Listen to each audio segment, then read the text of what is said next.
Times now के summit में आज हमारे साथ मौजूद हैं को फाउंडर सिंपल एनर्जी के श्रेष्ठ मिश्रा जी। बहुत स्वागत है आपका।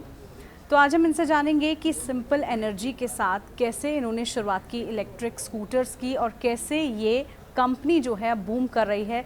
सबसे पहला सवाल श्रेष्ठ यही है कि क्योंकि सब इलेक्ट्रॉनिक चीज़ों की तरफ बढ़ रहे हैं, इलेक्ट्रॉनिक चाहे कार हो, स्कूटर्स हो, कैसे ही आपके अंदर सोच डेवलप हुई कि आप इलेक्ट्रॉनिक स्कूटर्स बाज़ार में लाएंगे और कितनी किफ़ायती ये इस वक्त मार्केट में है? जब हमने 2018 में हमने ये प्लान किया था कि हम एक प्रोडक्ट लाना चाहते हैं, क्योंकि उस टाइम पे टेस्ला की बहुत बात हो रही थी दुनिया भर में, तो हमने सोचा कि इंडिया में जो कि टू व्हीलर एक प्राइमरी प्रोडक्ट है और स्कूटर जो कि प्रोडक्ट जो हर कोई यूज़ कर सकता है घर में, चाहे वो 18 साल का एक युवक हो, चाहे वो कोई रिटायर्ड हुआ इंसान भी हो तो भी यूज़ कर सकता है। तो हमने ये सोचा कि हम ये प्रोडक्ट बनाएंगे। तो सुहास जो मेरे को फाउंडर है, दूसरे को फाउंडर, उन्होंने ये आइडिया पिच किया कि we would want to work on something like this. तो मैंने कहा कि ठीक है। तो मैं जस्ट कॉलेज से पास आउट हुआ था, वो भी कॉलेज से ही थे।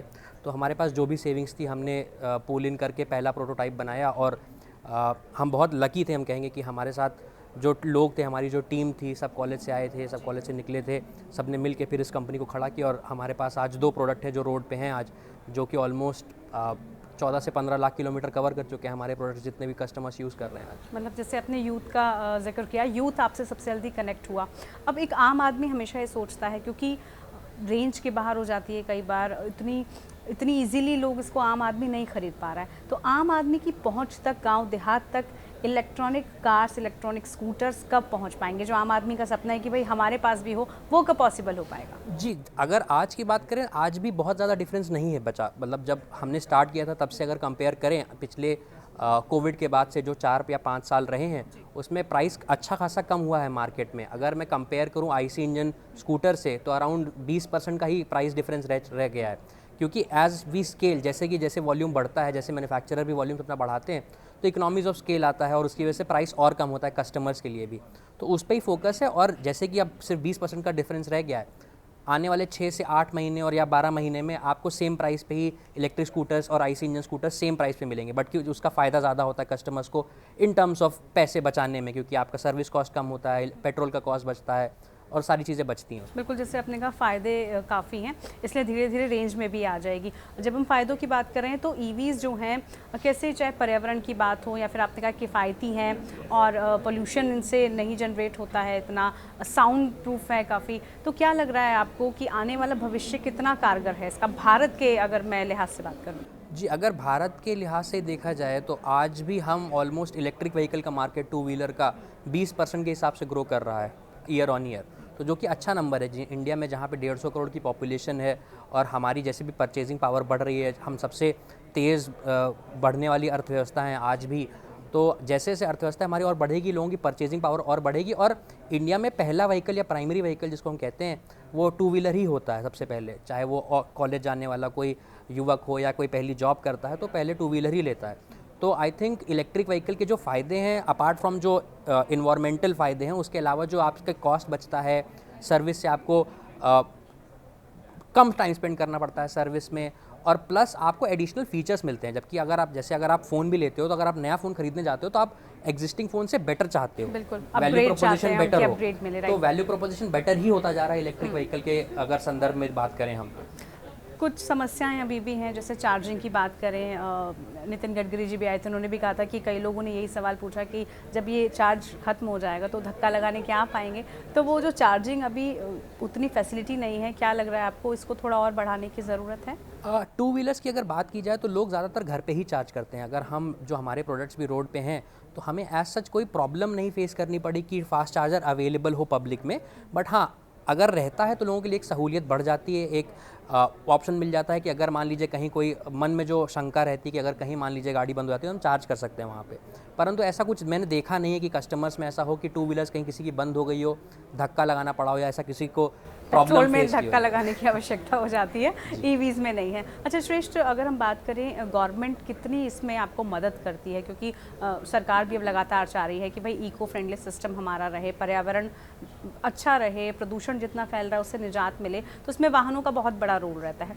तो सरकार की तरफ से चाहे सब्सिडी की बात करें या अन्य सुविधाओं की बात करें, तो क्या रोल रहता है गवर्नमेंट का? जी, गवर्नमेंट ने सबसे पहले सब्सिडी दी है, जो कि मैन्युफैक्चरर्स से पहले लोगों ने, सरकार ने कस्टमर्स को दी, जिससे अडॉप्शन बढ़ा। उसके अलावा गवर्नमेंट के और नॉर्म्स जो आ रहे हैं, जिसकी वजह से जो विदेशी इंपोर्ट करके लोग ला रहे थे लो क्वालिटी प्रोडक्ट्स, और लोग जो यहाँ पे बेच रहे थे वो अवॉइड किया जाए, सबसे इंपॉर्टेंट वो है।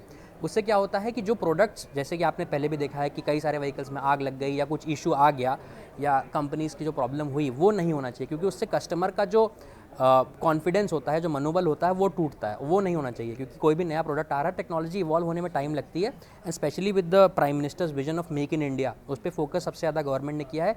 और धीरे धीरे स्टेप बाय स्टेप उन्होंने करके कई सारी चीज़ों को जो इंपोर्ट करना पहले अलाउड था वो बैन करते जा रहे हैं, और उस पर इनफैक्ट ड्यूटीज़ बढ़ाते जा रहे हैं, बैन नहीं कर रहे हैं डायरेक्टली, बट फिर भी ड्यूटीज़ बढ़ाते जा रहे हैं। उससे इंडियन मैन्युफैक्चरर्स और R&D पे फोकस होता है, जिससे कि क्योंकि इंडिया में टेम्परेचर -5 से 50 डिग्री होगा, उस पर वेट ज़्यादा होगा, रोड कंडीशंस अलग अलग है, तो उसके हिसाब से प्रोडक्ट आपको बनाने पड़ेंगे और टेस्ट वैलिडेट करके ही आप उसको बेच सकते हो रोड पे। बिल्कुल। अगर हम सिंपल एनर्जी की बात करें तो बाकी के वाहनों से कैसे अलग है ये?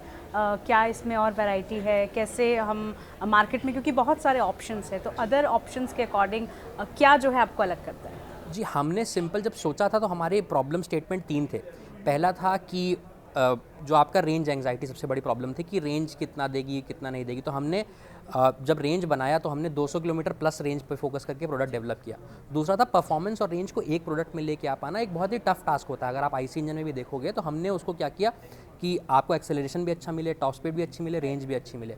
और तीसरी चीज़ कि चार्जिंग इंफ्रा जो एक प्रॉब्लम थी कि अवेलेबल हो ना हो, तो हमने हाइब्रिड बैटरी सिस्टम किया, जिसमें आप 1/3 आप रिमूव कर सकते हो। अगर आप लेट से 8th 9th फ्लोर पर रहते हो, वहाँ भी चार्ज करके वापस व्हीकल में प्लग इन कर सकते हो, और स्टिल आपको 60 से 70 किलोमीटर की रेंज उस बैटरी पैक से भी मिल जाती है। तो ये 3 मेजर प्रॉब्लम थी जिस पर हमने फोकस किया, और जिसकी वजह से हमारा प्रोडक्ट बाकी लोगों से अलग है। आखिरी सवाल श्रेष्ठ, कि क्या आपको लग रहा है कैसे हर घर में ये इलेक्ट्रिक जो वाहन है वो पहुंच जाए, कैसे हर आदमी की पहुंच तक पहुंचे, इसके लिए क्या आप लोग कदम उठा रहे हैं? और भविष्य में, फ्यूचर में क्या आप लोग ऐसा करने वाले हैं जिससे आम लोगों को मतलब मुश्किलें ना हो इसको ख़रीदने में? हमारा फोकस है कि हम प्रोडक्ट बनाएं जो रूरल इंडिया में भी ले जाया जा सके, क्योंकि रूरल इंडिया में अभी भी अगर मैं एक 20 या 1,30,000 की भी अगर बात करूँ तो उतना प्रोडक्ट लोग नहीं प्रीफर करते। तो हमारा फोकस है प्रोडक्ट को और अफोर्डेबल बनाएं और यूटिलिटी फोकस बनाए, कि जिसमें आपकी जो यूटिलिटी है उस पर ज़्यादा फोकस हो। कुछ लोगों को फीचर्स हो सकता है नहीं चाहिए हो, कुछ लोगों को चाहिए होते हैं, तो जो फीचर्स हम कम कर सकते हैं, जिसके से कॉस्ट और कम किया जा सकता है कस्टमर के लिए, उस पर फोकस है हमारा। और हमारे नए प्रोडक्ट्स भी आ रहे हैं इन द नेक्स्ट आने वाले 6 से 12 महीने में। आप देखेंगे कि और भी नए सारे प्रोडक्ट्स आएंगे सिंपल के, जो अलग अलग लोगों के लिए बनाए गए होंगे, अलग अलग रिक्वायरमेंट के हिसाब से। अपने छोटा सा जिक्र किया, उसी को लेकर मेरा सवाल है कि गांव में, देहात में आपको लग रहा है कि आज भी लोगों में वो अवेयरनेस नहीं, उतनी जागरूकता नहीं है इलेक्ट्रॉनिक वाहनों को लेकर, उतने अवेयर नहीं हैं लोग अभी भी?